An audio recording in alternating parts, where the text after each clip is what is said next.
Welcome guys to the Meet Damien channel. I am Damien. In today's live stream, we're going to talk about Bitcoin. Possibly maybe a potential bear flag that I'm seeing here on the 4-hour chart might be forming here. I know some might call this a little bull flag here, but you know, we did come all the way down from like 80k down to 60k, and now we're kind of flagging up to the upside here. So that's an idea here. I will be looking at some other cryptocurrencies and stocks. If you guys have any requests, go ahead and put them in. I see we had a few people show up here on the YouTube stream already. Let me go say hi to them. I see Jay's in the chat, and I see Trade Intuition. Good to see you, Trade Intuition. Trade Intuition says he finally watched my bull versus bear video, and you said that I had a lot of great points and nice work. Thank you, Trade Intuition. I'll give you a shout out for your channel once I do my Bitcoin analysis here. But I see Jay wants me to take a look at IREN. I see you, Jay. Let me go ahead and write that down. We do start off by looking at Bitcoin first, and then I give you my thoughts on and the analysis that I'm seeing here on Bitcoin, and then you know, then we get into the requests. Well, I appreciate you being one of the first ones making that request there. And then I am doing 2 live streams here. I am doing a YouTube and a TikTok stream, so I got to catch up on the comments here, see what people are saying here for TikTok as well. Calf says, is it a bullish triangle? I wouldn't really call this a bullish triangle. I see possibly, I don't know, it's not really an ascending. It's not an ascending triangle because you are making some higher highs here, as well as making higher lows. It looks like an ascending wedge to me, and this could be part of a broader bear flag here for Bitcoin. Let me see what else we're looking at. Yeah, some would call it a pennant as well. It looks like a bear pennant, right? Because you came from $80,000 down to $60,000, and now you're kind of flagging up. It's a vigorous climb up. Caught some people off guard here on Friday, but then we kind of like traded sideways and calmed down during the weekend here, and even today seems like kind of lackluster. You know, I think the markets right now, this is for stock market and crypto. I think the markets right now are just like waiting for the jobs report on Wednesday. The jobs report is coming out on Wednesday, and they're also waiting for the CPI inflation report on Friday. I mean, the markets don't really wait. They'll do whatever they're going to do. We haven't really had any market-changing news, obviously, for this weekend, and we didn't really have any market-changing news for Monday. We had like a couple of Federal Reserve governors talking today. Let me just show you here on Market Watch. This is a site that I go to find out what's happening for the week and even like what's happening next week as well. And if you go to like marketwatch.com, you can see, like, you know, today not really much going on economic news wise, and I think that's the reason why the markets aren't really doing anything. But then tomorrow we do have like retail sales is kind of a little bit interesting. That might cause the markets to go up or down, but not significantly. I don't really think it will be that significant, but they are expecting retail sales to be up 0.4%, and it was up 0.6% the month before that. This is the thing I think the markets are waiting for is Wednesday. You'll see at 8:30 a.m. the employment report come out. They're expecting 55,000 jobs. They got 50,000 last month. And unemployment rate, they're expecting 4.4%. It was 4.4% last month, so they're expecting the same thing. If unemployment comes up higher, you know, at a higher rate than expected, that would actually cause the Federal Reserve to actually consider lowering interest rates, which I think would be a boom for the markets. The markets will like that. You might see the markets go up. But if unemployment rate is actually steady or even going down, then I think the market's not going to like that. Markets might actually go down. If unemployment rate goes down, then I think the stock market and crypto will actually go down, because that means like there's really no reason for them to lower interest rates going into like next month and the month after that. So that would be a problem. So we should pay attention to that jobs report here on Wednesday. But another thing to pay attention to is on Friday we'll see the CPI report, the inflation. and they're expecting CPI year over year to be about 2.5% versus 2.7% last month. So they're expecting inflation to actually go down.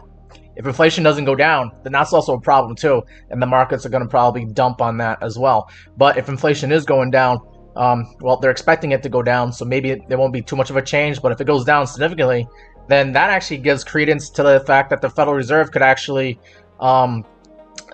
decrease interest rates and not really cause any problems with inflation, especially if inflation is going down and it's going down significantly. Then the markets might like that, and we might get some crazy price action to the upside on Friday.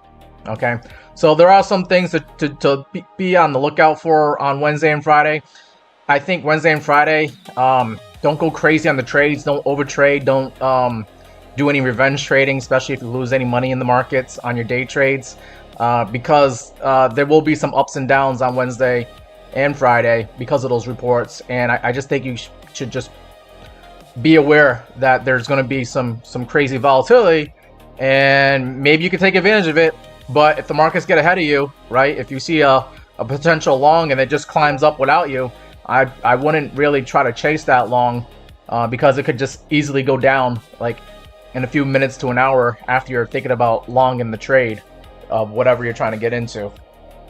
So just be careful with Wednesday and Fridays. My thoughts on that. Bulls versus bear came in. So do I believe in fundamentals is a question here.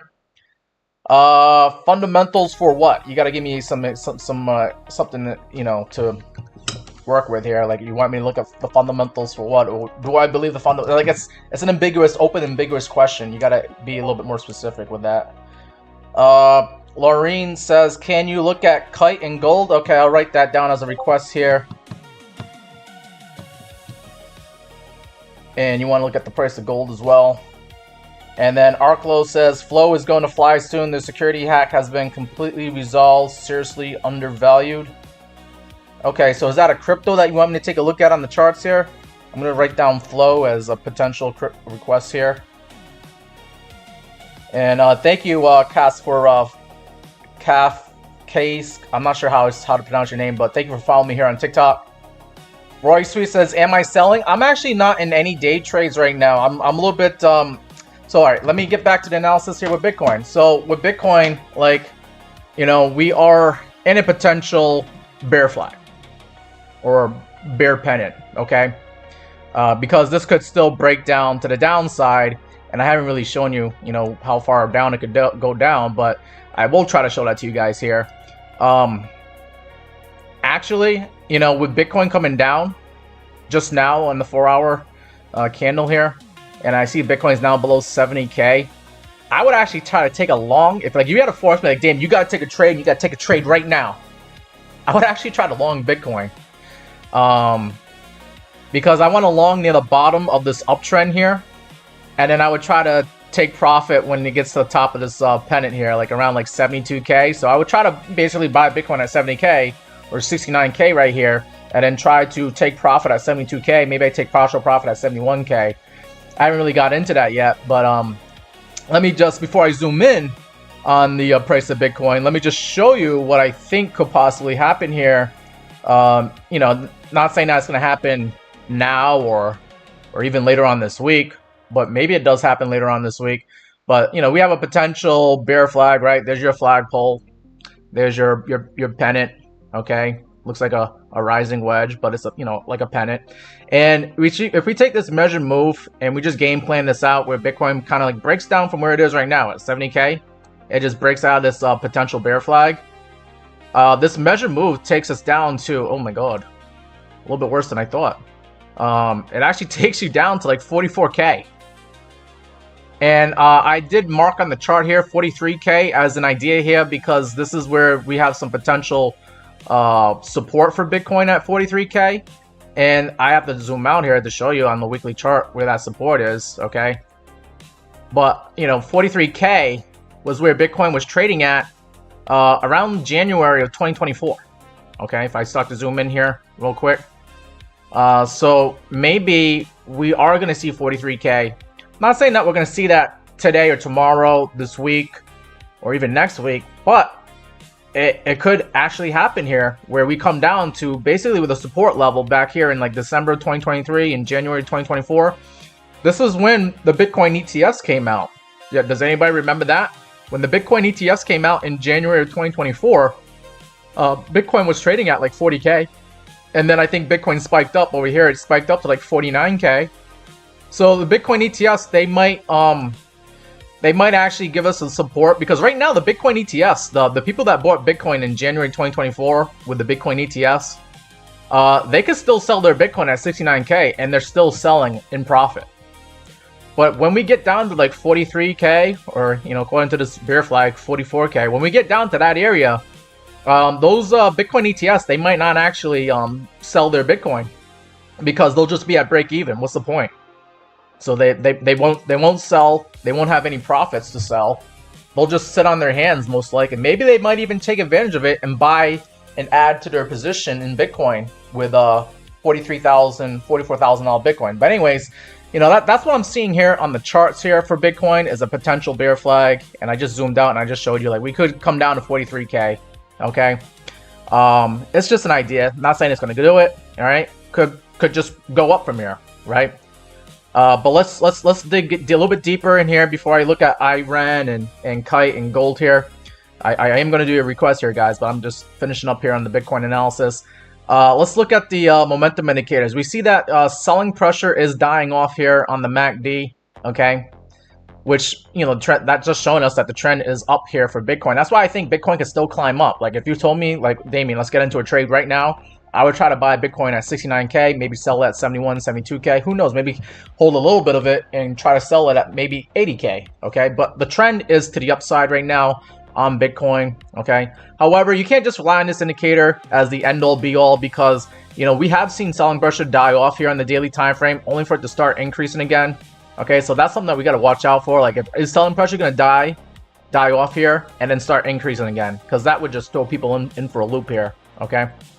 So that's what I see here on the daily time frame for Bitcoin. Now, if I go into the forward time frame, which I was, you know, in before, but you can see on the 4-hour time frame, we've had buying pressure come in here ever since Friday, and it's been pretty steady for the most part, but it's kind of waning down. So, like, you know, I think, you know, right now, the Bitcoin still wants to climb up, but it's not doing it in a vigorous fashion like we saw on Friday. Okay, so I think we could still see Bitcoin go to higher prices. Maybe later on tonight, going into tomorrow. That's why I think, you know, we're still in this pennant, and if I was to get in right now on Bitcoin, like, and take a trade, I would try to long, and then take profit at 71, 72K, and then see how it does there. And then when we do get up to like 72, 73K, I would try to look for shorts, see if this thing comes back down to the bottom of this uptrend here, and then look for taking profit on my shorts here, and then try to go long again, and we'll play this pattern until we can no longer play it anymore. But I think that's what we're in here for Bitcoin, okay? And I can always do more analysis on Bitcoin. I can do a day trading analysis, but I think I spoke enough about Bitcoin already, and we'll move on to IREN. And if you guys want to take a look at Bitcoin again, we can look at it on the smaller time frames. But yeah, let's move on to IREN, and then we got Kite, gold, and then Flow here. And let me see what else did I miss any other requests here? All right, I'm just trying to catch up on the chat here. All right, so we have a request here for XAUT. I believe that is a cryptocurrency that tracks the price of gold. What I'll do is when I look at gold, I'll look at XAUT as well. How's that sound? Okay. Because I did have a request for gold as well from Lorene. And I see Duality C has come in the chat. Good to see you, Duality C. And then Edible Zombies in here as well. Good to see you, Edible Zombies. Edible Zombie says you're still holding XRP at $1.14 and you're looking for long term. Okay, awesome. I think that was a good price to get in at XRP. Is that a request for XRP, or are you just like telling us that you got in on a good buy position there, a good long? Nothing wrong with that. If you want to just tell us, you know, your story about how you got in on a good trade there. That's always welcome. But if you want me to take a look at it, you gotta let me know if that's what you want me to do. All right, let's move on to IREN. IREN on the Nasdaq. This is a stock here. Okay, we see that Iran is actually up 10% today. Good for Iran. That's good to see. I am on the forward time frame. Usually I look at the stocks on the daily time frame, unless you guys want me to look at it on like smaller time frames here. I like the getting the big picture view for stocks here. And Iran, you know, what has Iran done? We saw a possible double top here in October and November. Came down to the 50-day moving average, broke through the 50-day moving average, and then got kind of front ran this 100-day moving average. And you're still making higher lows, I believe, compared to what you did here in December. So that's good to see. All right. Iran, you know, I have done a Fibonacci analysis on this, and Iran, wow, it just, you know, this Fibonacci really works pretty well sometimes, huh? So we came up to the 786 retracement at $63. Pretty much almost hit that to the T. And then we came back down, and now we're getting support. We're getting support off the 100-day moving average, and also off of this 0.32 Fibonacci level at $38.22. I have said, I think we talked about this last week, that, you know, if Iran was to continue down, that it should get support at the $38 level. And sure enough, it did. It actually went a little bit lower than that temporarily on Friday. It went down to like $36.50. Okay, but I said this is an area that I would be interested in trying to buy Iran, because you have some confluence here. You have confluence between the Fibonacci at $38.22, and then you have confluence here with the 100-day moving average at about like $40. So this was an area where I think bulls and whoever was interested in buying this stock, whether they were looking at Fibonacci or if they were looking at the moving average, or maybe they were looking at both, this was just a good area to try and take a shot at trying to buy some cheaper Iran here. And I think that's what's going on.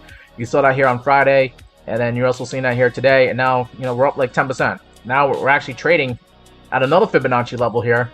We're trading at the 0.5 retracement level here at $45.67. So, you know, that's going to act like a lid for now until we're able to push to higher prices. And if we do push up to higher prices, I think, you know, we got a moving average here, the 50-day moving average at $50.50. I think that could put a lid on us. And then also we got the 21 EMA that's sitting at $52, and that could put a lid on whatever rally that we're going to get here on Iran. And man, you can barely see the numbers here because like the candlesticks are blocking it. But like you got the 618 retracement at $53 here. And that is also another area where we could get some, you know, resistance here. And I think, you know, that 618 is right where that 21 EMA is at. So I believe, like, you know, if we are going to go up to like $52, $53, you should think about taking some profit if that's what you want to do. You know, take some partial profit on your position here. And, you know, maybe what ends up happening here on Iran is we climb up. Maybe we get past that 50-day moving average and the 21 EMA. But then we hit that Fibonacci level at $53, come back down. Maybe get a bounce off the 0.5 retracement at $45. Okay, make a higher low, and then go up to higher prices there. My drawing skills a little bit probably needs a little bit of work there, but you know I'm just basically trying to show you that we could make a high here, get rejected off the moving averages and the 618 Fibonacci, come back down, make a higher low, and then go to higher prices here on Iran. One more thing, I want to look at the momentum. I want to see what this thing could possibly do here. And I'm going to look at the momentum indicators to see if we are going to climb up here. And it looks like the momentum indicators, you got the MACD showing less selling pressure. I want to see this blue line curve up to the upside and actually cross the orange line to the upside for a MACD crossover. If we do that, then you'll see buying pressure showing up again, and you could probably ride this thing up to like $52, $53, or even higher than that if you see some buying pressure. So right now, selling pressure is still here, but it's dying off, and that's the start of trying to make a higher low, right? You're kind of making a higher low here with that, but selling pressure starting to die off here. And then let's see, money flow, pretty important. Money flow is in the negative, so I'm not sure how much momentum we can get to go up to higher prices here when you got the money flow in the negative, in the red here. And then you got a red sell dot that came in on January 30th. What I want to see for Iran is I want to see a green buy dot show up here and then I want to see the money flow start curving back up, and showing that we can actually maybe go back in the green again on the money flow. So I would be careful with Iran. All right, we just don't know. Maybe this is as high as it go for today, and then maybe tomorrow we get a red candle out of nowhere. Okay, or maybe on Wednesday when we have a jobs report and it's not a good jobs report, maybe we get you know, some red here. So just be careful. You know, move your stop losses up if you need to. I actually have a trailing stop loss on one of my stocks here, Nvidia. I saw Nvidia did pretty well the past few days here, and I'm just not sure if it's gonna actually continue to go up. But if it does, I don't want to sell now. I still want to hold on to a little bit of my Nvidia. Let me see if I can pull it up here real quick. But you can see, like, yeah, the last 2 days, Nvidia has climbed up, and all I did was I put a 5% trailing stop loss on it. So if we do drop down 5%, I'll get stopped out. But I don't want to constantly keep looking at the stock and trying to raise stop loss. So like, as the thing, if it does climb up, you know, if Nvidia does climb up to, like, say $201, or even like back here in October where we got up to like $212, I want to still take advantage of whatever upside there might be on Nvidia. Okay, so I actually do not want to sell right now my Nvidia. I want to sell if it's going to be bad out there, but if we're going to continue seeing some more good days here, I want to take advantage of that, capitalize that. And my trailing stop loss will basically walk my stop loss if Nvidia goes up to higher prices here. You know, if we just, you know, climb up to higher prices, if we go up to $201, let's say we go up to $201, and then all of a sudden we get a drop out of nowhere and we drop down to like $190 in like one day. I want to get out. Okay, I want to get out, and I will, you know, my trailing stop loss should protect me from losing more than 5% in one day. Okay, but if we don't, you know. Let me just move this. But let's say we actually get up here, we do a shallow pullback, not 5%, and then we make a higher low and go up to higher prices, then I'm still going to be in that Nvidia position until we get a sharp drop. So if we go up to, like, you know, we make a higher low and we go up to like $212 here, and then we drop down really hard and fast, well, then maybe I get stopped out like 204 after we hit 212, okay, on my 5% trailing stop loss. So that's something that you might want to maybe implement in your trading. Maybe do some research on trailing stop losses, because I think you could probably do the same thing with any. You can do it with any stock, but you can do that probably with Iran if you're interested in doing that. All right, we're gonna move on from Iran and Nvidia over to Kite. Let's take a look at Kite now. And I will get back into the chat here, guys. I know you guys are typing and commenting away. I'm trying to do the requests while also reading your comments here. Let me see. Maybe I'll try to see if there's any new comments here. Snowdax says, "Is Porsche a good buy right now?" Snowdax, Porsche. You talking about like the stock Porsche, or is that a crypto? I would need you to give me the ticker symbol, and then I can look it up on the chart. So if you can tell me what the ticker symbol is for Porsche, then I'll be able to do that for you. All right, so it's a stock. Okay, is that the ticker symbol? Is it Porsche, or is it? Can you actually tell me what the ticker symbol is while I look at this other cryptocurrency here? All right, let's look at Kite. So it looks like I have done some chart work here on Kite. Let me see. I'm going to show you what the price looks like. Right now, Kite is currently trading at just under 19 cents, up 16% today. And I don't know, like, should I keep the Fibonacci the way it is, or do I need to redraw the Fibonacci? Because we are, you know, we are kind of hitting the levels that I've already plotted here. We hit the 1272 at 17 cents.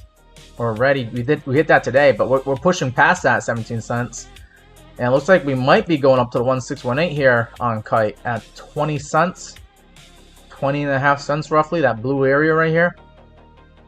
And I drew this Fibonacci. Where did I draw this Fibonacci? Let me see. I drew this Fibonacci from like the lows, I believe, like right over here in December, to the highs when we actually hit the high here in January 28th. And you know, you see it on the Fibonacci, like we've came down. We did the normal pullback down to the 618 golden pocket already. We did that on February 5th and February 6th. And looks like we even got support off the 21, this white line here, the 21 exponential moving average. We came right down to it. You know, some people don't believe in moving averages, but I do. Because we literally came right down to the 21 EMA. And then got that bounce on Friday, February 6th here. And now we're up off the races here on Kite. Can Kite continue to go off to the races and climb up to higher prices here? Let's see what the momentum is showing here. I bet you it's pretty decent. So on the MACD indicator here, we've had buying pressure on Kite since the middle of January. You had your MACD crossover to the upside here, and yeah, it's been off to the races. Now the buying pressure came in because of the MACD crossover to the upside here. And buying pressure was starting to die down here towards the end of January going into February here. And it looked like you were about to get a MACD crossover to the downside, which would have been, you know, a good time to possibly enter a short. Or if you were already in a short, maybe add to the short here. And if you were in a long, definitely take profit if you haven't done so already. Okay? But look at this. We had a fake out. We had a MACD crossover fake out. Like it almost did a crossover to the downside, but it didn't. Because the buying pressure just showed up out of nowhere, starting here this weekend. It started on Friday, and then Saturday was okay, whatever. And then Sunday the buying pressure came in, and then for sure we know Monday today the buying pressure is definitely in. So, momentum looking pretty good that this thing actually does want to go to higher prices. RSI, let's look at the RSI real quick. RSI is overbought. But the thing about the RSI is that you can stay overbought. Like we've seen like back here on January 27th where we were overbought. And then the 28th of January we were still overbought. But we overbought even more.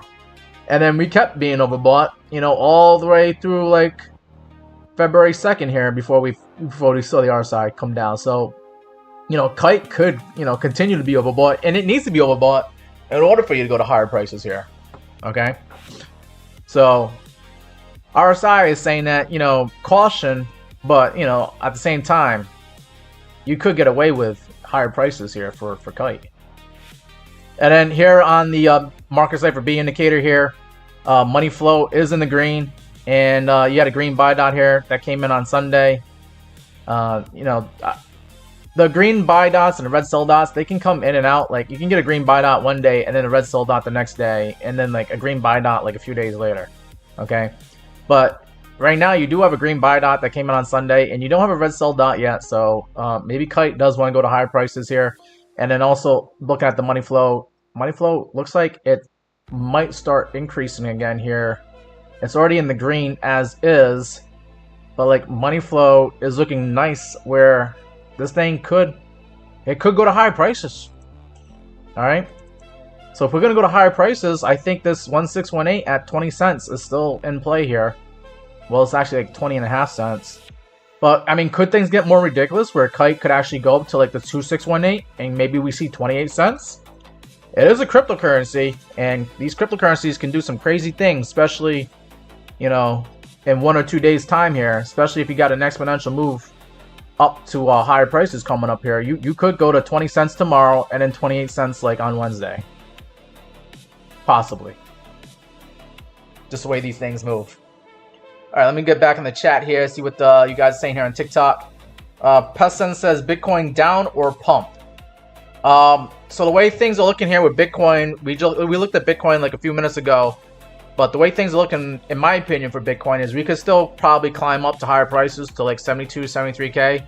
And then I would be looking for a short, or I'd be looking for a dump to start when Bitcoin gets up to like 72K, 73K. So I think Bitcoin, just on the smaller time frames, and I can always look at it in the smaller time frames again with you guys, but I think Bitcoin wants to climb up to higher prices, and it might be only like $1,000 or $2,000 where we get to like 72K, and then we might dump. We might dump on Bitcoin when it hits 72, 73K. And by dump, I don't know if we're going to go right to 60K or lower than that.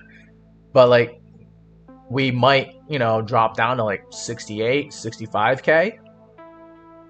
You know, give people a good scare. All right, let's see what Lorraine's saying here. Light doesn't look good. Lower time scale. Lorraine, I'm trying to figure out what you're trying to say here. Let's see. Lorraine also said yourself in Canada were in a short on Kite, and you got some profit, but had to come out as it shot up. Yeah. I think Kite might want to still go up to higher prices here. And then, oh yeah, that we did have a guy here request Porsche. Let me write that down. So is that the ticker symbol? Is just Porsche? Like, is that the car company Porsche? Is that what we're trying to look at? SCHE.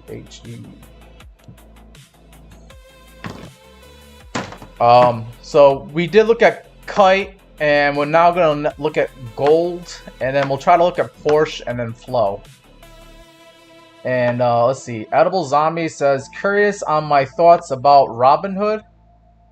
You talking about Robinhood, the stock, which is like the company that has like their own stock market exchange. Well, not a stock market. They have they're a brokerage firm. They can help people buy and sell stocks. Is that what we're talking about here? Jay said, thank you, Damien. You're welcome, Jay.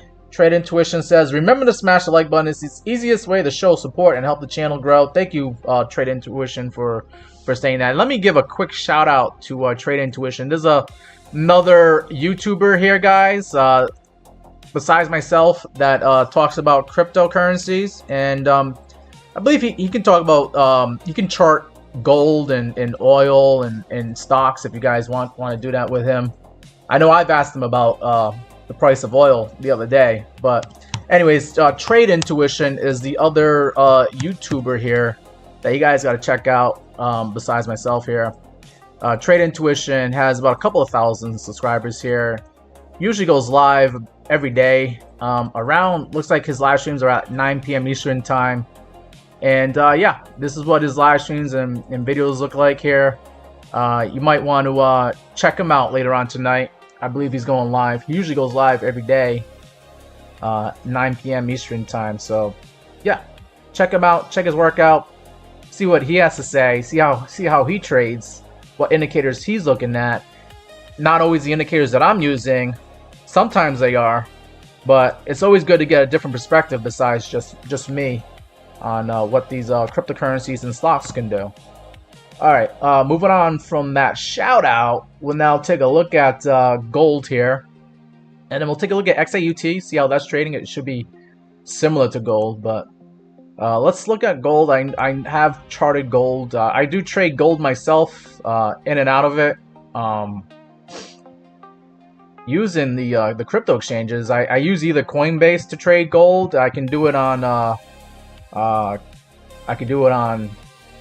MEXC, or I can also do it on WEEX exchange.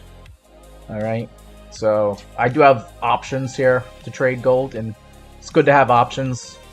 Anyways, getting back to the price of gold, we are trading at $5,059 for gold. This thing looks frozen. Oh, it is frozen in price because we're looking at gold, which is trading on the futures, the CME futures. And they close trading from like 5 to 6 p.m. From 5 p.m. to 6 p.m. they take a 1 hour break. So right now the price of gold is frozen right now at $5,050. Anyways, let's see what gold could do if it starts, once it starts trading up again in about an hour from now. I have drawn a Fibonacci from like 5,593. I guess I should adjust it. The actual is like 5,598. No, am I gonna mess this thing up? Oh no, oh man, maybe I should not do that.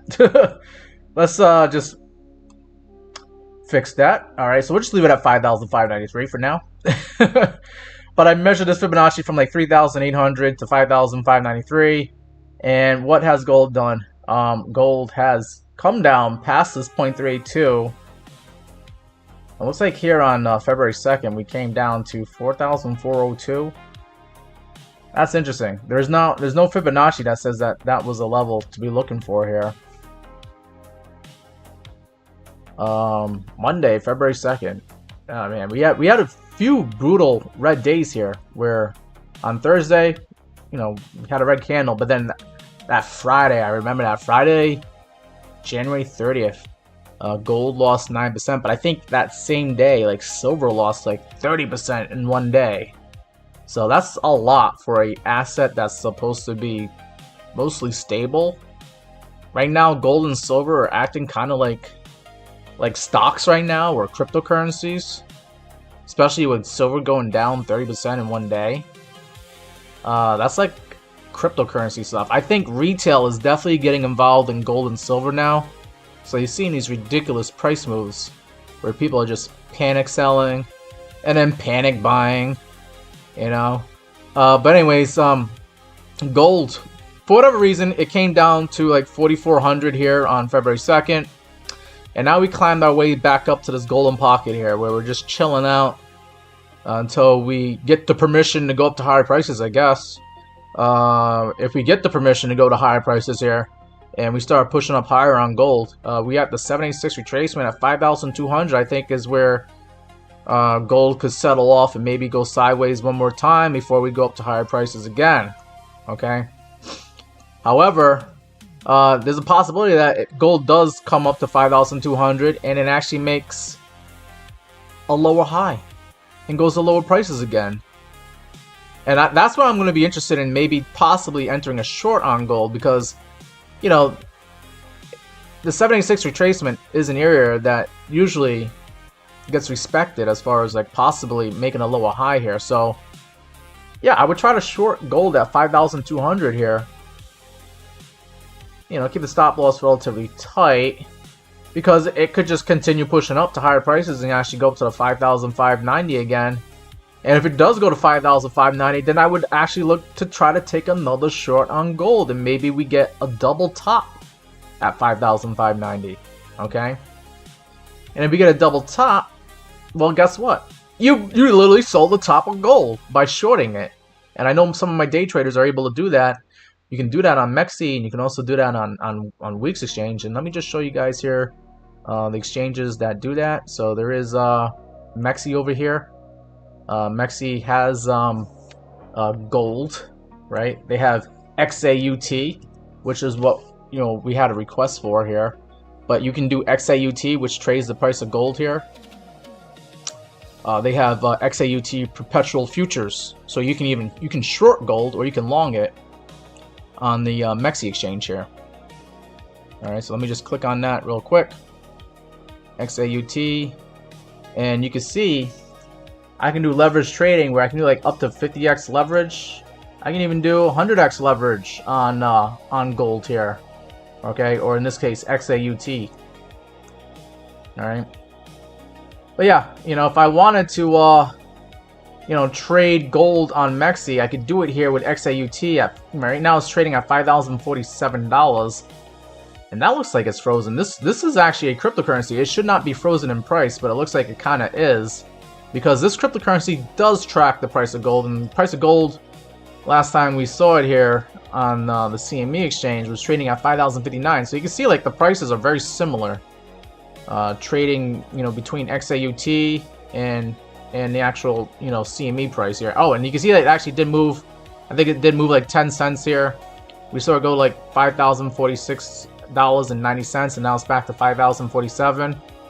Okay, so that's one exchange here. Also, there's another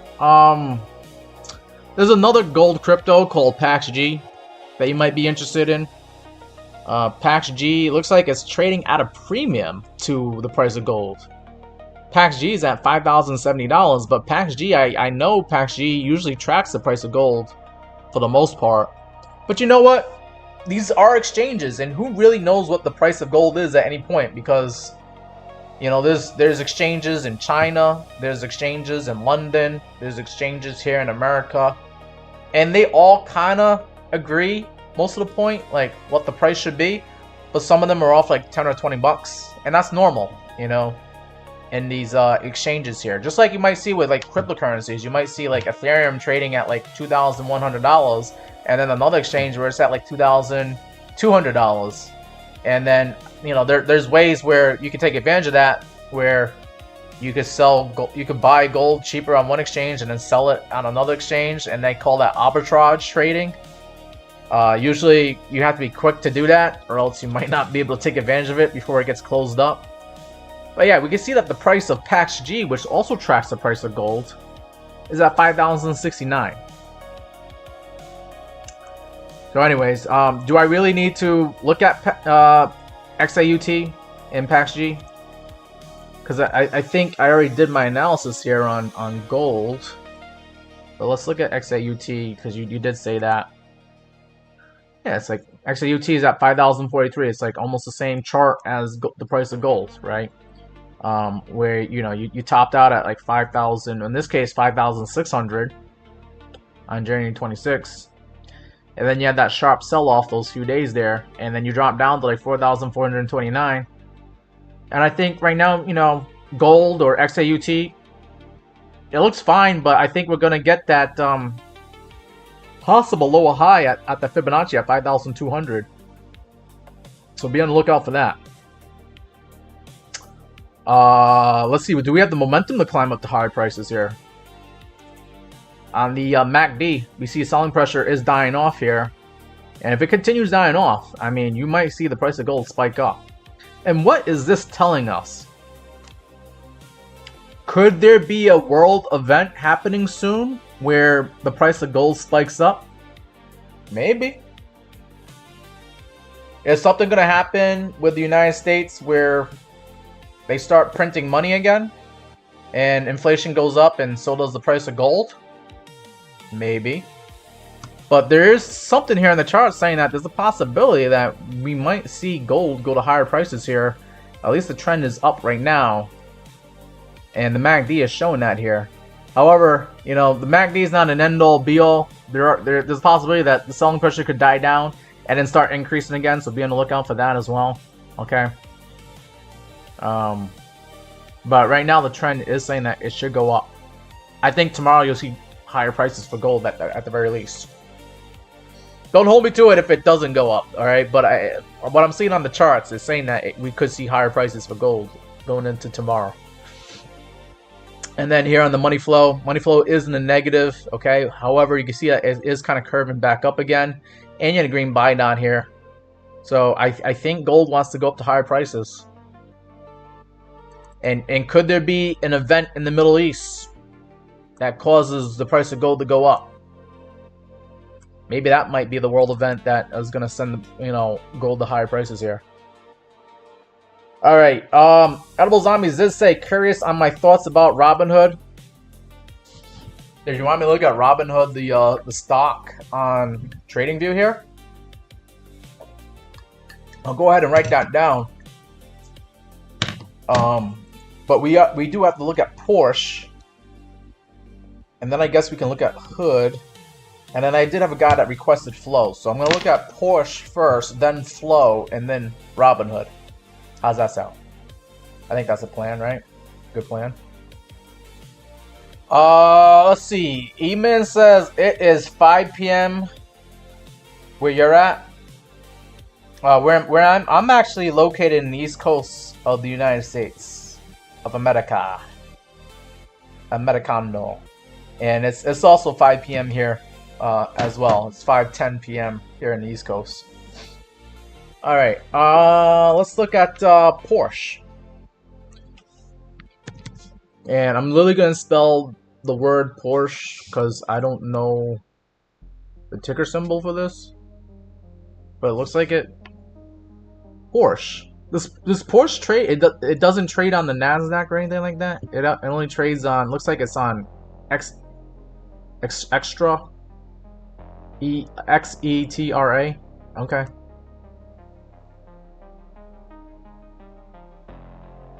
So if this is the Porsche that I know of, because I think that's the Porsche symbol here, this should be the car company Porsche, right?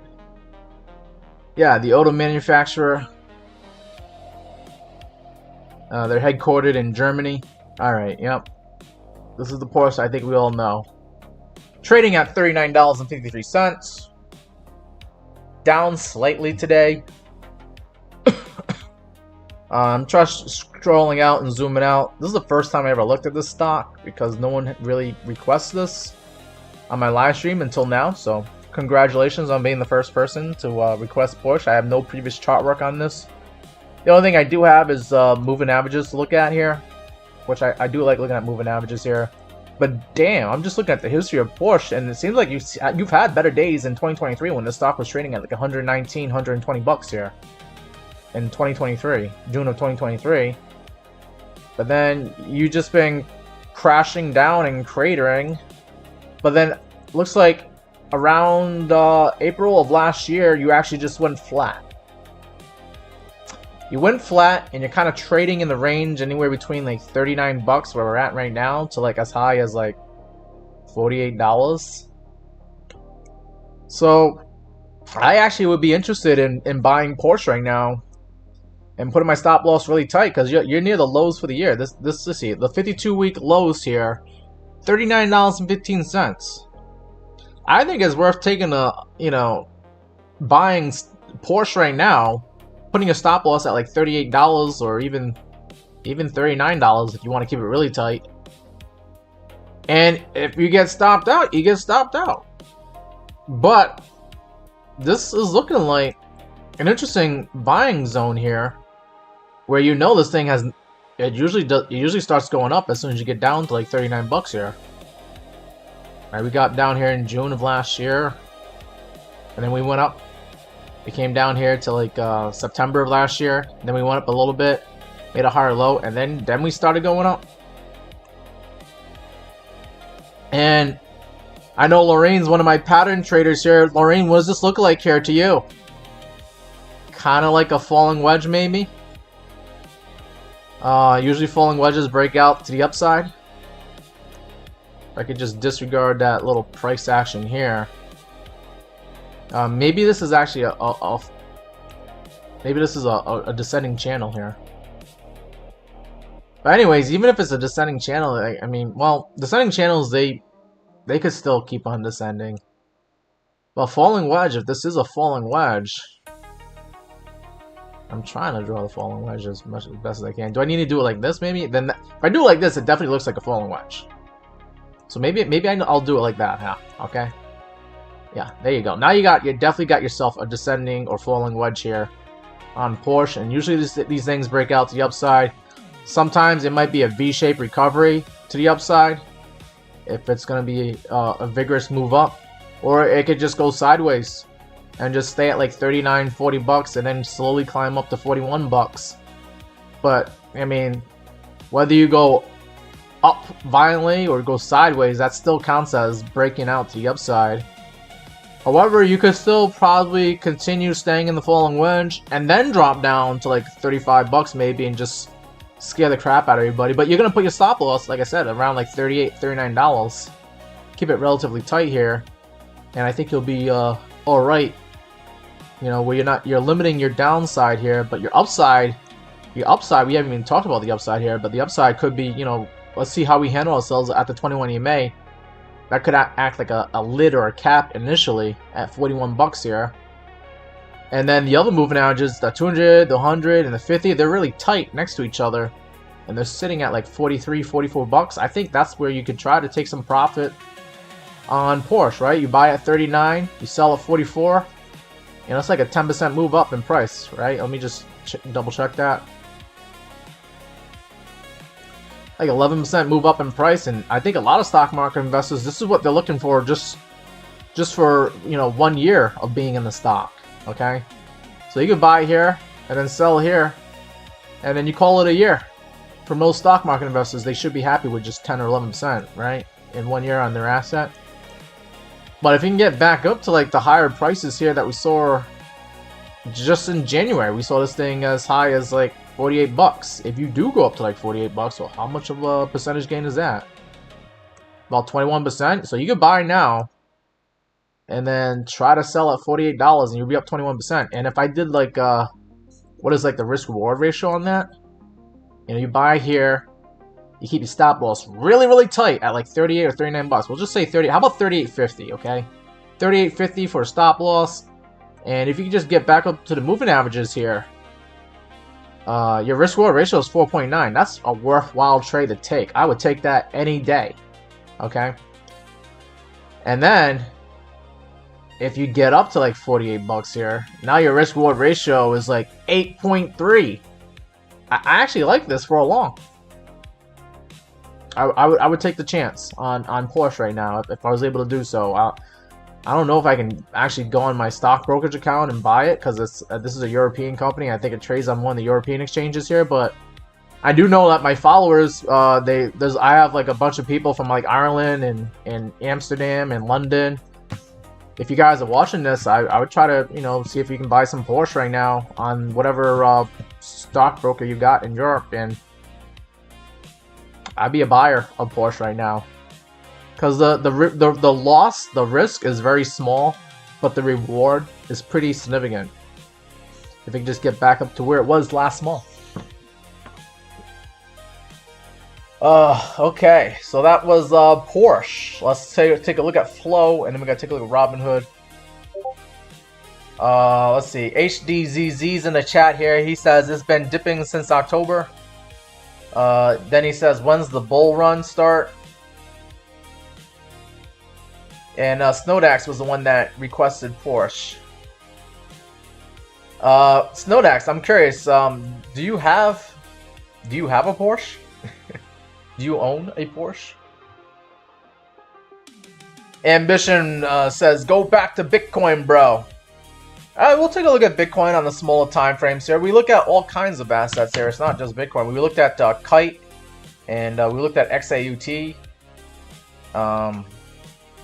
But I'll put down Bitcoin as a request here from Ambition Rita. And when I do look at Bitcoin, we'll look at Bitcoin on the day trading time frames, like the 1 hour and the 15 minute. Alrighty. Snowdax says no, he has a Tesla Model S. Okay. Tariq says, Damien, why does your community come up with shitty coins to look up? I don't know. We're actually looking at Porsche right now, which is a stock that looks like it could be a buying opportunity right now. I'm not going to dig any deeper into it. I think that's a good analysis on it, but I would be interested in looking at the momentum and looking at the MACD and the money flow, see how that looks. But I think I've done enough here on Porsche. I think Porsche, whether it's going to be going down some more or actually shooting back up, I think you can put a tight stop loss and try to ride this thing up to higher prices. Yeah. All right, let's move on to Flow. I did not forget about Flow. Is that Flow cryptocurrency, I believe? Looks like it trades here on Coinbase here.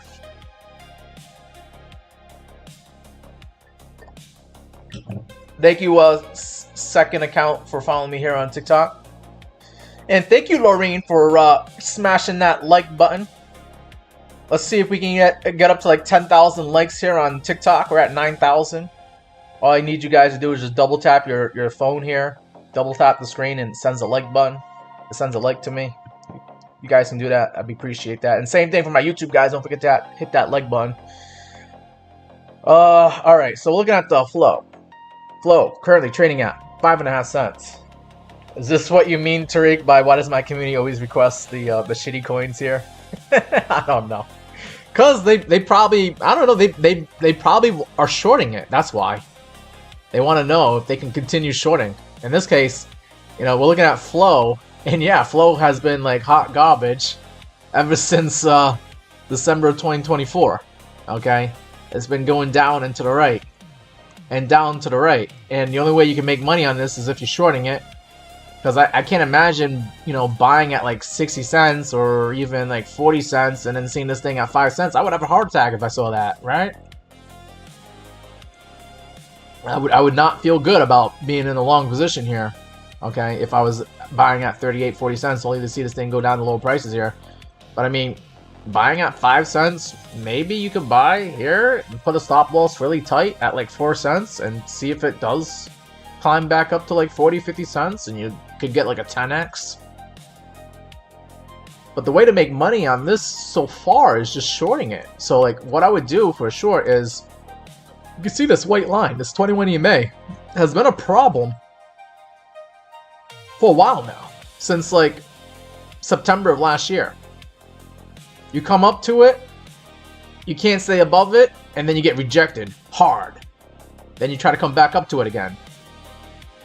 You get rejected again. You come back up to it again. You get rejected again. You come back up to it again. You get rejected. I sound so repetitive, but like, I'm trying to get the point across to you that this 21 EMA is a problem. Here on the charts here for flow. This is the 21 daily exponential moving average, is this white line here. And right now it's sitting at 6.5 cents roughly, 0.066 pennies. So, I mean, for the day traders, you could try to long it, right? Not sure where you're going to put the stop loss at, but you know, wherever you feel comfortable for a stop loss. Maybe you put at the lows for today. Let's see, we got as low as like 0.051 pennies, and then you're gonna just try to take some profit here at that 21 EMA, because you know the 21 EMA is usually a problem. Because look, it was a problem here last Tuesday. It was a problem. Okay. Well, like coming up to this 21 EMA, you can actually go up like 17%. Stop loss at 8.9%, only because I put it near the lows for today. And your risk reward ratio is 2. I know some traders would actually take 2 for a risk reward. I like to see 3 on the risk reward ratio. So maybe I would have to put my stop loss a little bit tighter, and then I get a 3 on the risk reward ratio. But then once you actually get up to this 21 EMA, what I would do then is look for a short again. Because we know like this thing cannot get above the 21 EMA. If it does, it doesn't stay there for too long before it gets knocked back down again. So I would actually look for a short again. And you know, put the stop loss relatively tight. Whatever you feel comfortable for a stop loss. And then where would you target? Well, how would you target? Well, I would probably just plot this as a falling channel here. So I'm going to do the parallel channel here as best as I can. Alright, and I'll just extend this out here. So, you know, an idea is that we come up to the 21 EMA and we get knocked down. And maybe we come back to the bottom of this channel that we're in. So you could plan your take profit at the bottom of the channel here. Let me just move this here a little bit closer here. But like something like here, right? And then I gotta make sure this is at the 21 EMA. Stop loss relatively tight. So I would just try to do a short, right? Do a short. Let me just get rid of the long here. I'll get rid of this long now. But I would try to short the 21 EMA. And then I would actually try to take profit near the bottom of this channel. Okay? Now, you don't have to hold on to the trade and just, you know, try to swing for the fences. You can actually take some partial profit when you do short this thing and it comes down to like the heart line here, the middle of the channel. You take some partial profit here. And then if you do come to the bottom of the channel, you can take full profit on your short there.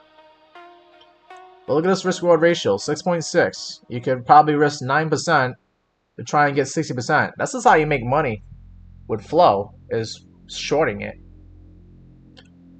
But, you know, nothing's guaranteed. You know, maybe flow actually does come up above the 21 EMA, stays above it, and then maybe flow actually starts climbing up to higher prices again, and maybe we go up to this 50-day moving average at some point at 16 cents. I don't know. But because we don't know, that's why we also have a stop loss.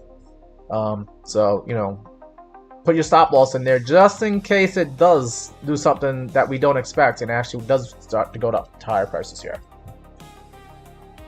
Arklow says hack has been patched now though.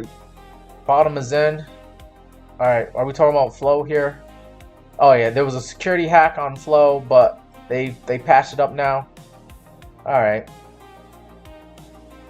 But I don't know if that's enough for people to get excited to buy this crypto. You know, some people might have been scared just because it had a security hack. And it takes time to build people's trust and confidence in an asset, especially if it's already been hacked. So maybe flow is not the one to be in. Okay. But if you're willing to take the risk, you know, there could be a lot of reward if this is the bottom for flow. Ava Medina's in the chat. Ava Medina says, join Meet Damien Discord. He posted up the Meet Damien Discord here on YouTube. Let me just quickly show you guys how you can find my Meet Damien Discord, which is free to join. For my TikTok guys, if you go to the Meet Damien TikTok, don't forget to follow me if you haven't done so already. Click on this in the bio to my page here. You click on this link, the link tree. It will take you over here, and then right here you can click on the Meet Damien server, which is free to join, and you guys can stay and interact with me and interact with other traders besides myself who are doing pretty well with their day trades. And you'll see the Discord channel right over here, the Meet Damien Discord channel, where I do post up, you know, my live streams here for my YouTube guys. So if my TikTok guys, if you missed a live stream here, you can watch the replay on YouTube. Okay, I am on YouTube here as well. But here on the Meet Damien Discord, we do talk about, you know, I let people know like what to expect for the week, you know, with the jobs report, CPI report coming out later on this week. I do post up some funny videos here, what it's like to let me just show this here, right?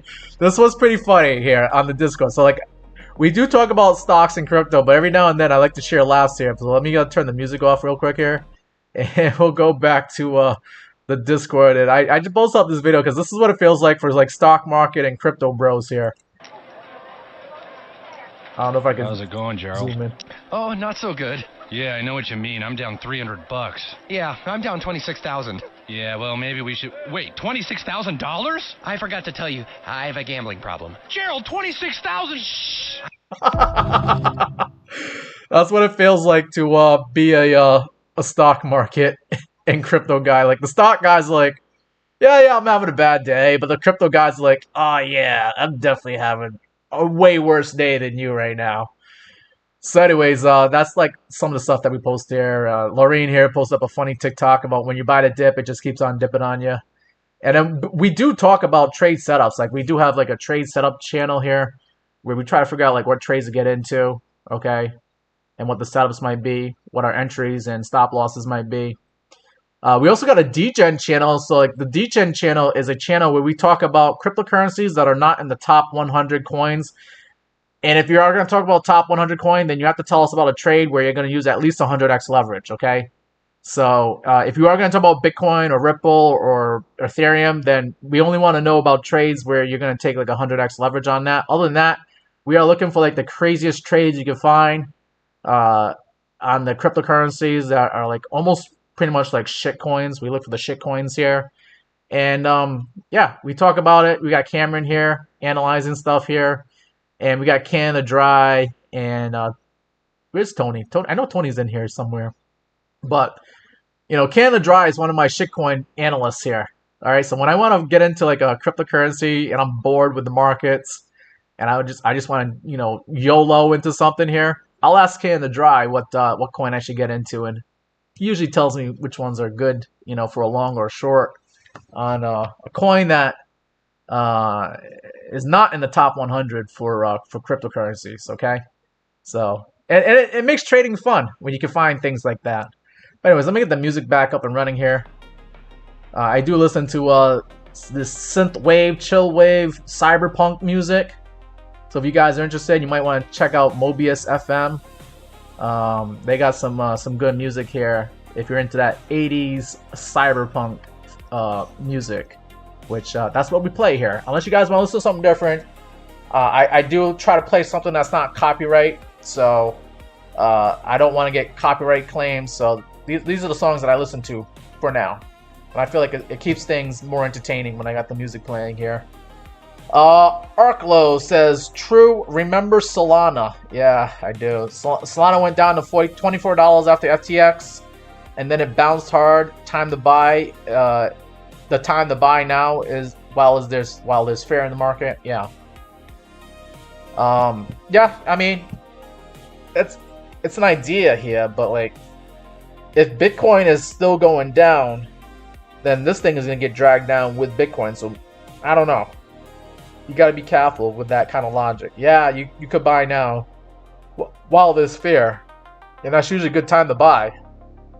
But sometimes the fear is justified. Just keep that in mind. Alright. We gotta take a look at Robinhood. We haven't looked at that yet. And then we gotta take a look at Bitcoin from my guy here who's like, yo, what the hell, man? Why aren't you looking at Bitcoin? Because we already did. But we'll look at it again for you. Alright. Take a look at Robinhood. Was that a request? Robinhood, you said my thoughts on Robinhood. I'll try to make this really short and sweet here, because I don't know if this was a request or not. But you just said, what are my thoughts here? So Robinhood at $86.56. My thoughts are, could be a buying opportunity for Robinhood. However, you are below all the moving averages. So what the hell is wrong with Robinhood? I don't know. But I would probably want to do some research to find out why Robinhood just, you know, cratered down the lower prices here. You blew through the 50, the 100, and the 200-day moving average. That's a problem. If you're below the 200-day moving average, I have to be bearishly biased. I have to have a bias that's bearish. Like, I don't think, you know, we're gonna go up to higher prices, and if we do, I'm thinking like when we get to the 200-day moving average, which is sitting at 105 bucks, I think Robinhood might get a rejection there. And if it doesn't get rejected, that'd be great, because then you can start being bullish again on Robinhood. But right now, I would be worried if Robinhood gets up to 100 bucks here, that it might get rejected, make a lower high, and then continue going down to lower prices here. So I don't know what's up with this, because this was a solid stock to be in all throughout 2025, right? April 2025, it's just been up and to right, up and to right, up and to right, and then something happened here in October. And you're making lower highs here in October, and then here in December. This kind of almost, I don't know. Is Robinhood involved with Bitcoin and crypto? Because this is kind of like almost similar to the Bitcoin chart, where you've been making lower highs in October, and November, and December here, and you're dropping like a rock now. So maybe Robinhood is being affected by Bitcoin and crypto. I do believe they let their people trade crypto over there. But like, damn, like, what? This is so eerily similar to like the Bitcoin chart. It's kind of sort of. Did they have like the October 10th flash crash? What was October 10th? I mean, they dropped 8% on October 10th. That's a pretty big deal for a stock to do that, especially when the stock is making money. Like, you see, they had a good earnings report here, good earnings report here, good earnings report. So I'm curious, you know. Looks like we have another earnings report coming up tomorrow. Tomorrow's a pretty big deal for Robinhood. So see what's going on with their earnings report tomorrow, and maybe this thing does go up to higher prices. But if, you know, if something bad comes up with that earnings report, maybe this thing does drop down like a rock. And if it does drop down like a rock, how much lower could it go? Well, I gave you the upside target, 100 bucks here for now. But how much lower could Robinhood do? I want to see the VRVP indicator now. High volume node here at $64. We could see $64 here for Robinhood.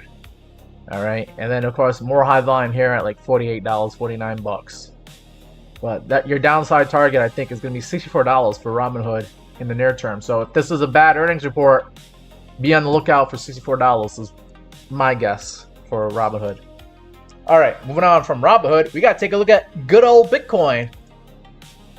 How is Bitcoin doing? Oh, Bitcoin is climbing up. Did I not say in the beginning of this live stream, I think Bitcoin is going to climb up? I think it could climb up to like $71,000, $72,000 before we go up to before we maybe get another correction. All right, so just zooming back in here on Bitcoin. Let me get rid of the VRVP indicator for now. But zooming in on Bitcoin, we already talked about early in the live stream that I see Bitcoin in a pennant here and possible bear flag. And I measured this bear flag out, right? If this was, we just continued doing what we did earlier in February here in late January, and this ends up being a bear flag here on Bitcoin, and Bitcoin starts breaking down for where it is at $70,000, the measured move takes you down to like 44K. Yikes, right? But I have marked out on the chart here, 43K is an area where Bitcoin could come down to. Because if I zoom out, let me just go into the weekly chart here. I zoom out on Bitcoin. I turn that VRVP indicator back on one more time. And you'll see there's a high volume node here at 43K. Someone wants to do a co-host here. Yeah, I don't want to. Yeah, I don't want to mess up my live stream here on TikTok. I got like a warning from them too. Like they were saying like some of their content is not agreeable to most audiences here. And if that's the case, then I don't want to be co-hosting with them. But anyways, Bitcoin could come down to 43K. It's an idea based on the VRVP indicator here, high volume node. It's the same, and this idea has some legs to it, because this is an area where back here in January 2024, does anybody remember the Bitcoin ETFs and when they first came out, what the price of Bitcoin was? It was at like 40K. And then we spiked up to like 49K in January 2024. So I think the Bitcoin ETFs are going to give us support at 43K here, because the Bitcoin ETFs, they bought at 40K and they can sell their Bitcoin right now at 70K and still be in profit. But when Bitcoin comes down to 40K, 43K, they're going to be back at break even again. They're not going to be able to sell in profit. So they might just sit on their hands, or they might actually take the opportunity to double down and buy Bitcoin at the same price that they bought it at 2 years ago when Bitcoin was at 40K. And that's when they got involved in Bitcoin. So I think 43K is a very interesting area for Bitcoin, in my opinion here. But we also got some stuff here at 51K, and that's like showing up on the chart here from like February 2024. There is a high volume node there, so that's another downside target if we start losing 60K and 63K. So let me get rid of the VRVP indicator. Let's go into the smaller time frames for my day trading people here. So we're going to go into the 1 hour time frame here. This is where I usually start off when I'm looking for day trades. On the 1 hour time frame, you can see that Bitcoin is just in this interesting pennant here. I'm going to call it a bear flag, unless we just all of a sudden start YOLOing and we yeet out of here and go up to like 80K out of nowhere, or 90K. Then I'm like, all right, well, that wasn't a bear flag, man. That was something else. It wasn't a bear flag. But until Bitcoin yeets up to higher prices here, I'm going to call this a bear flag. Now, we're in the middle of the bear flag. What would be nice is if we came back down to the bottom of the bear flag, and then I will look for a long. Right now, I'm not in any trades on Bitcoin or cryptocurrencies. I probably have to do a little bit more digging. Maybe I go to the DGen channel and try to find out, what coin looks like it's overbought or oversold here. But as far as Bitcoin is just trading in a range. It's been boring like the past few days here, all throughout the weekend. Friday, Thursday, we saw the crazy price action when we dropped down to 60K. And then we had more crazy price action to the upside on Friday. But like, we've just been going sideways here on Bitcoin, so I'm not really interested in the long or short. I will be interested in a short on Bitcoin if we climb up to, in this case, this 200 moving average on the 1 hour time frame at 72K. Which also happens to be the top of this this pennant, or the top of this bear flag, and then I will look for a short. So I'm just, I got my hands right now. I'm not doing anything with Bitcoin. I'm sitting on my hands, waiting for Bitcoin to do one of two things here. Either we go to 72K, and I can look for a short, or we come down to maybe 68, 69K, and I can look for a long on Bitcoin. Alright, so I want to long the bottom of this bear flag. I want to short the top of the bear flag. That's what I'm looking for my trades here. But right now, since we're in the middle of it, I'm not doing anything. I'm not going to force a trade just to be in a trade. It's one of the worst things you can do, is to be bored and just enter a trade just because you're bored, and then you get stopped out because you didn't really pick a good area. You're in no man's land right now. But here on the 1 hour time frame, we are looking like we are trying to get some support off this blue line here, the 100 moving average. So maybe you want to, you can long Bitcoin. If you had to get in a trade because that's just what you want to do, is just be in a trade, then I would try to long Bitcoin right now with the stop loss below probably the last candle wick low here at 72,200. I mean, no, I read that wrong. No, 69,700. Why did I say it? I got confused there. But I would put the stop loss right below this candlewick low at 69,700, and then I would try to just ride the long to see if Bitcoin comes up to the 200 moving average and take profit at 72K. And then I would start looking for shorts here, like I've already said earlier. But that's what I would do. I would look for shorts at that 200 moving average on the 1 hour time frame, and then see if I can ride that short all the way down. I'll take partial profit at the 100 moving average, because you just don't know. Like, we could make, we could come up, make a higher low, and then come back up again, right? So if I was to short it, I would short it at the 200 moving average, put the stop loss at like 73K here, and then ride this short all the way down to 70K, take partial profit near this 100-day moving average. And then if we continue going down, I would take more profit on the short when we get down to this 50 moving average, this green line here. Now let's look at the momentum indicators. Like, are we going to go up or are we going to go down? All right, what is the trend here on the MACD? So right now it looks like we're having a hard time with the buying pressure is slowly dying off here. Buying pressure could just increase out of nowhere, so just to keep that amount in mind. There could be like a whale that just decides, I'm buying Bitcoin at 70K because I like 70K Bitcoin, and we could get buying pressure just out of nowhere increasing on us. But right now the trend is buying pressure dying down, and as it dies down, if it's not going to be a hard and vigorous die down of the buying pressure dying down here, we could still climb up to higher prices with the buying pressure coming down. Okay, so keep that in mind. We could still push up to higher prices. So I think in the short term, Bitcoin does want to go to 71, 72K. I might have to wait till tomorrow. I might have to wait until later on tonight or tomorrow. Maybe even this time tomorrow. I might have to wait till tomorrow night to try and short Bitcoin at 72K. But right now, I don't know. Maybe I do get bored and I will take a long on Bitcoin at 70K. I don't want to do that because I feel like that's, like we could go up a little bit and be like, oh, I'm making a little bit of money, and then just drop down and hit my stop loss and then go down to 69K, where it would be a lot better for a long to get into. Okay, so like, I don't want to do that to myself. I'd rather just wait. We're either going to go down to 68, 69K and then I can long, or we're going to go up to 71, 72K and then I can look for a short, put the stop loss relatively tight, and then see if this thing comes back down to the bottom of the bear flag here. Alrighty, Edible Zombie says, yes sir, very much involved in crypto. Abba Medina says he wants me to look at Tesla on the weekly and the monthly time frame. Okay, I got you, Abba Medina. And then let me see if there's any other requests here on my TikTok, guys. Let me just erase this previous stuff here. We're gonna look at Tesla on the weekly and monthly, and so I'm gonna write that down too. Tesla weekly and monthly.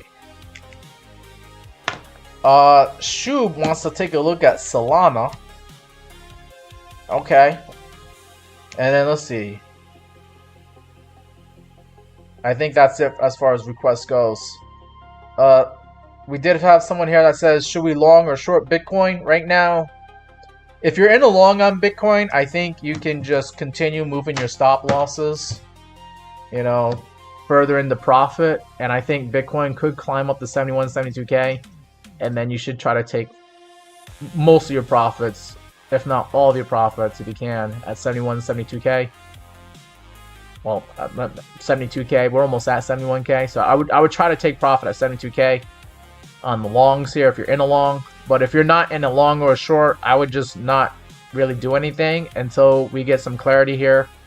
Are we going to come down to 68, 69K, or are we going to go to 72K? Okay. If we go to 68, 69K, then I would look for longs for sure.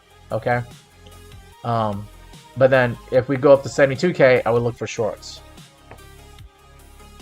Mario says Big Daddy Bitcoin will take alts more down. Yeah, Bitcoin usually does drag cryptocurrencies down if it is going to go down. But Bitcoin can also let the altcoins go to higher prices if Bitcoin actually does go to high prices here.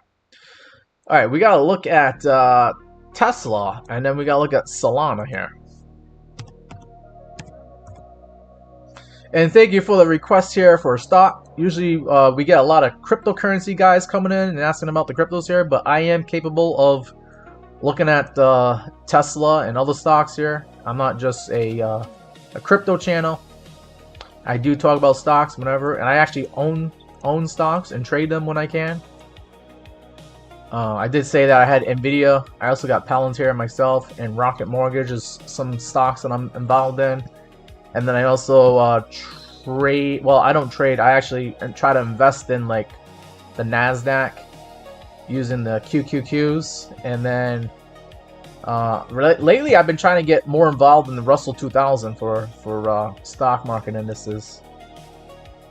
Because I think if we get lower interest rates and the economy starts trucking along, that's going to be really good for the Russell 2000. Anyways, let's look at Tesla. Right now, Tesla's at $417, up 1.5% today. I have plotted out a Fibonacci here on Tesla, but I think I might have to readjust and redo this here. Yeah, I don't know. What did I start this Fibonacci at? 298? So I think it was like this low here on August 1st. That was the swing low that I chose. I don't know why I didn't choose this swing low here. I could have done this low here too.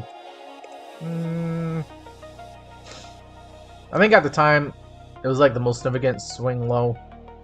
I could readjust this. Let me just readjust this. I am going to readjust this here. I'm going to readjust this to this other swing low here on July 7th here. Came as low as 288. Okay, hopefully around that area, 288. And I'm gonna readjust the top of this to the high here, where it looks like here on December 22nd we came as high as 498. All right, so this is what I got for my Fibonacci here on Tesla. We came down to the 0.5 retracement, which is another normal retracement area for Tesla, and that's sitting at 393. We actually came a little bit lower than that here on last Thursday. We came down to 387, right above this 200 moving average, so we kind of front ran the 200-day moving average here. And it looks like, I mean, basically, you know, what happened here with Tesla is like you overshot the 100 moving average, but now the 100 moving average kind of acting as support for now. And we're literally at the golden pocket here at 418 bucks for Tesla. So, you know, I think Tesla is going to be ping-ponging between the 618 Fibonacci at 418 bucks and also the 0.5 retracement at 393. But we can also get ping pong between this 100-day moving average and this 21 EMA. The 21 EMA is at 430, 429 roughly. And then the 100-day is at 403. So I think we could get bounced between 403 and 430 in the near term here. Until Tesla gets, you know, some more conviction on as to like what is it going to do here. Are we actually going to go up, or are we actually going to go down here? I think Tesla might be sideways for now, getting bounced between these moving averages and the golden pocket here. Hopefully that makes sense to you. It makes sense to me, but I don't know if, you know, if what I'm saying makes sense to you. But I just think you got resistance, which is close above you with these moving averages, and you got the golden pocket, and then you also got support right below you with the moving averages, and also another Fibonacci node here as well. So I think Tesla is gonna be sideways trading for now. But let's look at the momentum. I mean, what is the momentum looking like? Yeah, momentum is kind of agreeing that, you know, you're not really getting one thing or the other here. Yeah, selling pressure has been a problem here in January, going into February here. Selling pressure should have died down and turn into buying pressure, but it didn't. You saw selling pressure die down, and then it just started increasing again. And right now, selling pressure is dying down, but is it going to start increasing again one more time? And if it does that, that should create the choppiness that I would expect in the next few days for Tesla here. Is there anything different here on the market FAB? You had a green buy out here that came in on Friday, last Friday. Money flow is in the red and the negative. Not as strong as it was back here in January, but it's still in the negative. What I want to see, if we're going to see higher prices for Tesla, is I want to see money flow start curving back up. Kind of like it did here in January, curving back up and slowly decreasing. I want to see money flow do that, but actually go into the green. Can we get something like this, where we saw money flow in the green here in December? I don't know. First, you got to start curving back up to the upside to show that you're going to try to do something like that. But I don't know. I think Tesla's just going to have some problems here. And it's probably going to go sideways at best. Maybe go down one more time.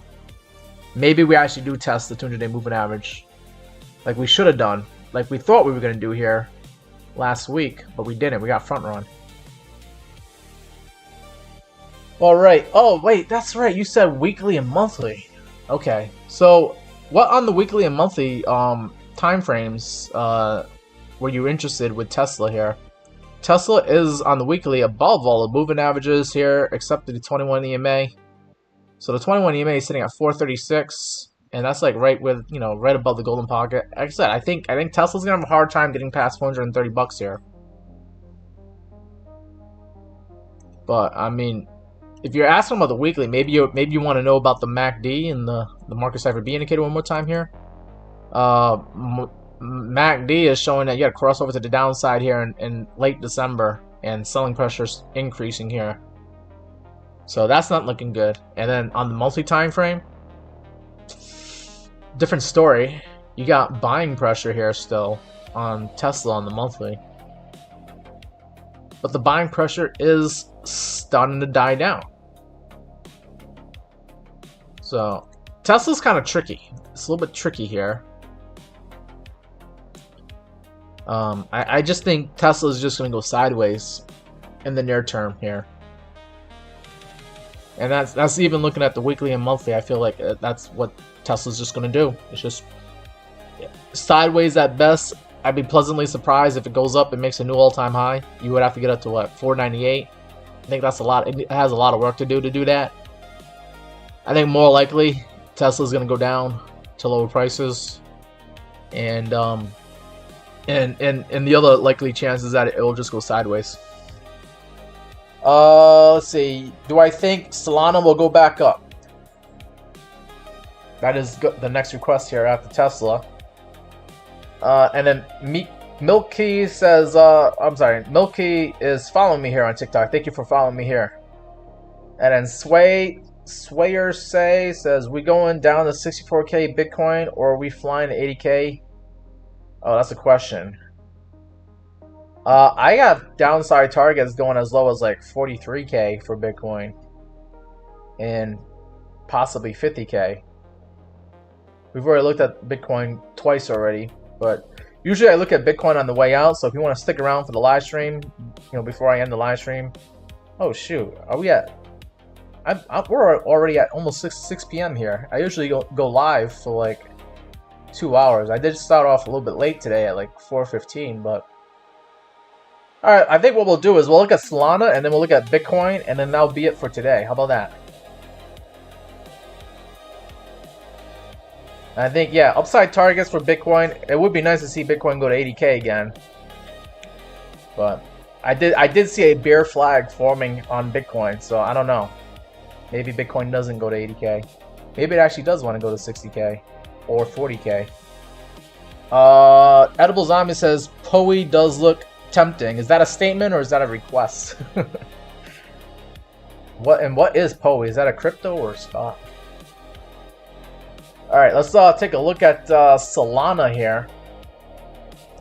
Solana. Solana did me well. I bought Solana at like 13, 16 bucks right after FTX went bankrupt. My last major purchase of Solana was like October of 2023 when Solana was at $33. And then I was selling Solana when it was like 200, 230, 237.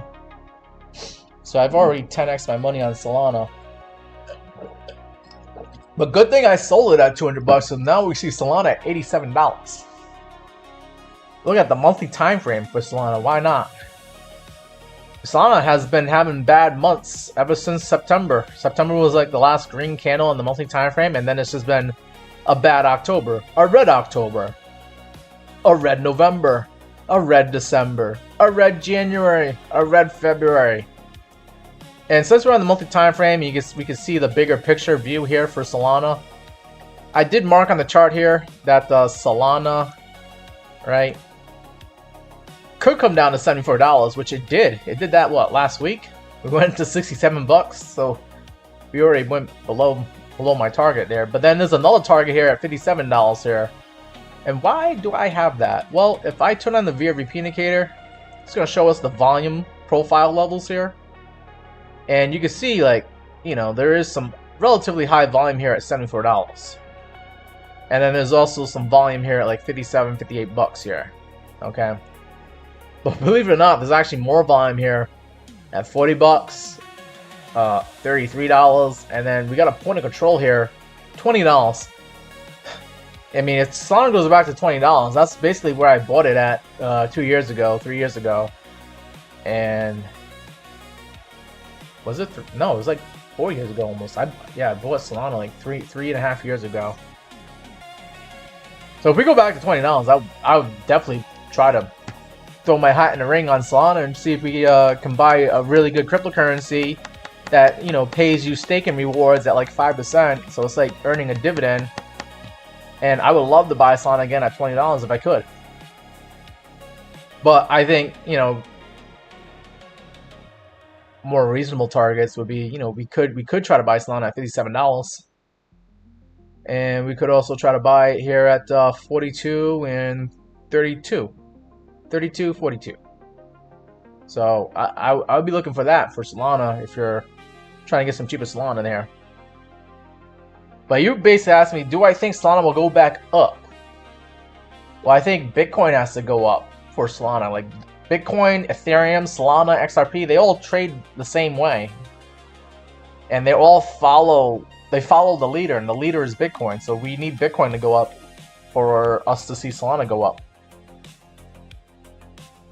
That's just how I see things. But let me look at the daily time frame. Maybe something good here on the daily time frame.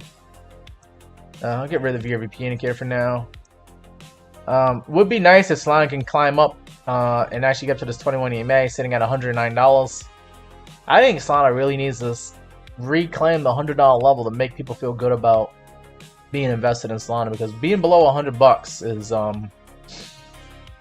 it's scaring a lot of people that Solana could go to lower prices, because we've already went below $100, which is like a psychological target. And I just think you know, Solana. I'm doing a little co-host here with Muhammad on TikTok here. Yo, Muhammad. Yes. Oh, you speak English? Okay. I wasn't sure if you. I heard a little bit of an accent there. Where are you from, Muhammad? Syria. Where? Syria. India? Syria. Okay, it's really hard because your accent's pretty thick. But you want to do a little match here? I'll do a match here with you. Let's see if we can beat Muhammad here in the match on TikTok, guys. All I need you guys to smash that like button. Sending gifts will definitely help. We're looking at Solana. You ever heard of Solana, the cryptocurrency? Baby, what from? We're looking at cryptocurrencies right now. Baby. So this is a cryptocurrency right now, Solana. Oh, and he disconnected. Okay, so he whatever. I only accepted it because I get points every now and then when I do a collaboration with people here. So that's why I decided to say yes to that. And we're getting towards the end of this live stream anyways. Alright. Solana. I think we need to see Solana back at $100 or else people are going to start becoming more disillusioned with the fact that Solana might not ever get back above $100. Let's look at the momentum indicators here. Selling pressure is dying down here on Solana. But the problem is that you have seen selling pressure die down only for it to start increasing again. So, are we going to see selling pressure start increasing again? That would suck if it does. But there's a possibility that Solana could climb up to higher prices here, because that's what the trend is so far on the MACD indicator. And then market cipher B. Money flow is still a problem here, being in the red and in the negative here. Your only saving grace is that you had a green buy dot here on Friday, and it was near the oversold area here. And maybe Solana does want to climb back up to $100. That would be nice. That'd be nice. So there's a possibility, a slim chance that you might see higher prices here for Solana. I think the same thing can be said for Bitcoin. That's what we're going to look at Bitcoin here as well. And here on Bitcoin, we have been looking at the possibility of a bear flag here or a pennant. You got a rising wedge almost here. Let me look at the small time frames here on the 4-hour time frame. You can see that's more pronounced here with this potential bear flag that we're in for Bitcoin. I would be interested in buying Bitcoin at like 68, 69K if I could.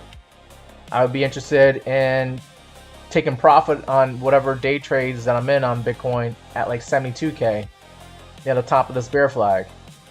I would take profit on the longs and I would look for shorts at 72K for Bitcoin. And if we do punch out of the bear flag to higher prices, maybe we can come up to this 50 moving average here on the 4-hour time frame, sitting at 78,900. Let me go back in the daily time frame here. We do have a 21 EMA, which could act as resistance. We've seen this 21 EMA, right? We come above it for a couple of days here, only for us to lose it. Come up to it, lose it, come up to it, lose this white line, come up to it, try to stay above it, try to act as support, still lose it. So this 21 EMA, pretty important right now on the daily time frame, and that's sitting at like 80,600. I think if Bitcoin does go to 80K, that could be where we might make that lower high and actually go to lower prices. And then you might see 60K all over again. And then, an idea here is that if this is a bear flag, we could see 43K, right? This bear flag that I measured out, I just took this yellow line here, measuring the downside from 87K all the way down to 60K. If we do a bear flag and we break out to the downside from the 70K level here, it's showing that we could see 44K for Bitcoin, which is close to this other target that I've already mentioned at 43K. But I think, you'll probably be more interested in what's going to happen in the next few days. So in that case, I usually go into the 1-hour time frame to figure out what the momentum is like here on Bitcoin.